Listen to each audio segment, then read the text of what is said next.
কালক্রমে নিরুপমার বিয়ের বয়স হলো। তবে আমাদের বিশেষ কোনো লোভ নেই, নগদ 1010 পণ হলেই আমরা খুশি।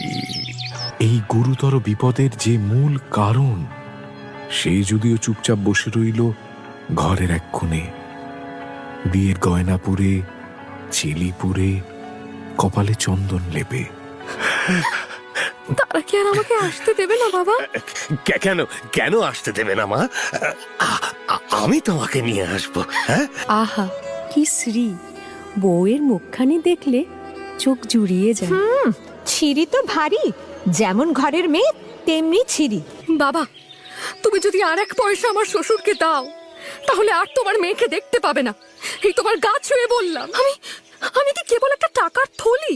যতক্ষণ টাকা আছে ততক্ষণ আমার দাম। তোমার বাবা এসে তোমাকে শিখিয়ে যায় নাকি প্রতিবার? এ আপনি কি বলছেন মা? আমার বাবা এমন নীচ মানুষ নন। মা, আমি একবার বাড়ি যেতে চাই। কেন?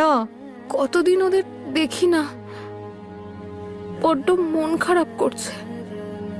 ওই জন্যই বোধহয় শরীরটা ভালো লাগছে না। শ্বাসকষ্ট শুরু হলো নিরুপমার। বাড়ির বড় বউ মারা গেছে। প্রতিমা বিসর্জনের উৎসবের ব্যাপারে জেলার মধ্যে রায়বাহাদুরদের প্রতিপত্তি ছিল। শাঁখা সিঁদুর নিয়ে মরেছে তোমার মেয়ে। রামসুন্দর, সজ্ঞলাভ হবেই। স্বামীর চিঠি এলো। আমি এখানে সমস্ত বন্দোবস্তই করে নিয়েছি, অবিলম্বে আমার স্ত্রীকে এখানে পাঠিয়ে দাও। রায়বাহাদুরের স্ত্রী লিখলেন, এ বউ মরে গেছে, তুমি দুঃখ পেও না। তোমার জন্য আরেকটি মেয়ের খোঁজ পেয়েছি। যত দ্রুত পারো ছুটি নিয়ে চলে এসো।